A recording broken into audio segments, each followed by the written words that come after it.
morning, Chris. How are you doing today? I'm doing great. How about you? Well, I'm a little bit jealous of you because this is the kind of stuff I dig. Being able to uncover and discover things that make people go, oh my God. Yes. Yeah, it's I feel very lucky. I get to meet great people and learn new things and have fun doing it. I love it. You know, before I saw this show, I'll tell you what, I always thought my dad built the weirdest house because we would go rip down other people's homes to build our home. And I always felt like we brought the ghost into our own home. But my God, I mean, you really set out on a great journey here. Yeah, and part of the journey is taking things that are not being used anymore and bringing them into the house and finding new creative ways to use them. It's a labor of love. Don't get me wrong, it's work. But yeah, at the end of the day, if you're really truly content and happy in where you lay your head, what a gift. Oh, absolutely. How do you find out that there's a potato home in Idaho? I mean, of all states, I mean, I'm going, yeah, it's fitting. Yeah, we've had some great success with the first season. And so people have been calling in and saying, hey, I've got a house down the street that's perfect. Or I live in a house. You should interview me or any variation of that. But we also have a great production team who goes out and searches for unique homes, reads old newspaper articles, old magazine articles, whatever, trying to find these places. And they do. And the Potato House is one of them. And it's a labor of love for the builder and a labor of love for our production team, too. Being a fan of the show, I've always thought that, if you could go back a couple of 100 years, Biltmore Estate here in the Carolinas would be on your show. Oh, the Biltmore. Yeah, absolutely. I actually visited that about 15 years ago. I was living in Charlotte. And it would be, it's such a huge place. And the way they built it was building materials right off of the property. They didn't have that stuff shipped in. Most of the stuff that's ornamental was shipped in, but the bones of the house, it's all from North Carolina. Yep. You being from Charlotte, I'm in Charlotte right now, then you must have driven by the house on Randolph Road that's built 100% out of river rock. I haven't seen that house, but send me the info. We'll definitely interview them. Dude, it is amazing. You drive by there going, well, and the thing about it is it's in a flood zone. And I always sit there and wonder if the owners were going, oh, I'll beat the system. I'll get by this flood zone. Right. And again, courage can go both ways. But the house is still going, right? So it's worked out so far. When you hear of somebody living in a glass house, you always think of, oh man, people are going to be watching you. Or you think of Billy Joel's album Glass House. But to build a glass house so you can be connected to nature, my God, I get into that. Yeah, it is amazing. There was a house we did out in the Redwood Forest, and I think he owns like 800 acres or something. It's a massive estate. But yeah, his house is so much glass, and it feels like you're living out in the wilderness. And he actually built his bedroom to be the same level as the ground, so that when he wakes up in the morning and the animals are eating acorns and salt licks and stuff, He's right there with them. It's amazing. I can relate with that because our deck is 23 feet off the ground only because I want everything to be up in the trees so I can be with the birds and everybody. Exactly. And it's about the people who live in that home. Do whatever you want to do to have that happy home. And, who cares what anyone else thinks?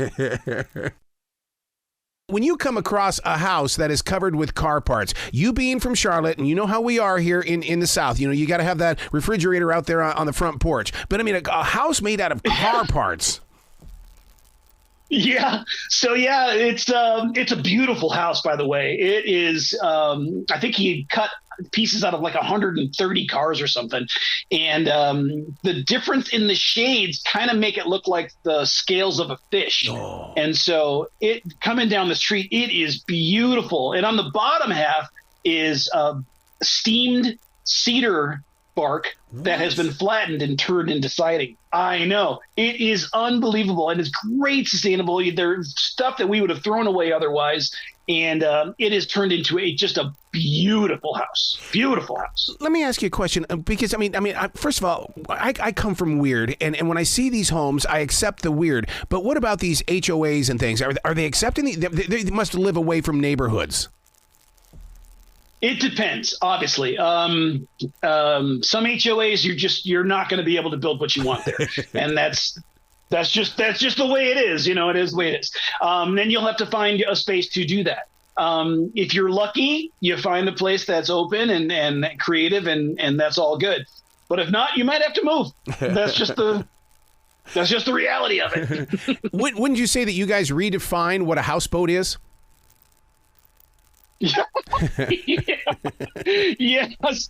Yeah. Henry Ford built a big, huge barge back in the day. He wanted to sail the Great Lakes, and there's a guy who bought one of those boats, cut off the front end, and all the captain's quarters and guest quarters and stuff is now on a cliff overlooking Lake Erie. And it's absolutely beautiful. It is a landmark. I mean, everybody drives by in their boats, their cars, everything. It's wonderful. I was going to ask you about that. Do these homes become tourist attractions? Sure they do. There's a house here I'm in Denver, Colorado right now. And there's a house we did where he has built a house where there's mosaic around the entire house. Wow. And there's different themes. There's earth, there's fire, there's wind, there's water.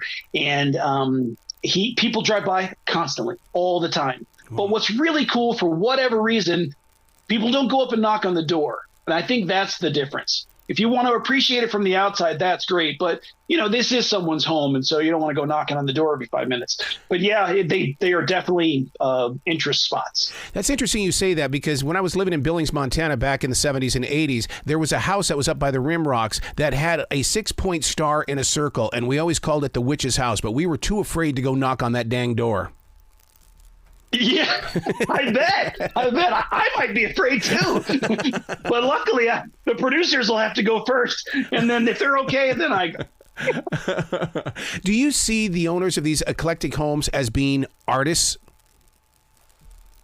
Absolutely, without a doubt. Even if they never pick up a paintbrush, the things that go through their minds, like the mosaic, or there was a woman who took garbage bags and dipped them in paint and used them to cover a bare wall, and that is so creative. That is artistry. And when I walked in, I thought it was stucco, and so I'm telling you, They are absolutely artists and creative people. I love it. So how can listeners find EarthxTV? Yeah, so EarthxTV is on DirecTV. Nice. It's on Fubo, Spectrum, a number of other things. You can also just go to the website, EarthxTV.com, and you can look up times or anything you like. And there's other great shows on the network as well. Yeah. I would encourage people to really look at the network and see a lot of great, talented people showing their ingenuity. It's really good stuff. Well, I'm so proud that you're involved with this project, because you're showcasing a side of Americana that just that it's just us. It's us being us. Those darn Americans. Yes, it's lighthearted. It's fun. Hopefully you learn something. If not, you tell somebody else. And I tell you, it's a great half an hour to spend just really appreciating people's fun. Well, you got to come back to this show anytime in the future. The door is always going to be open for you, sir. Awesome. Thank you. I definitely will. Well, you be brilliant, okay? Yeah, done. My mother says so.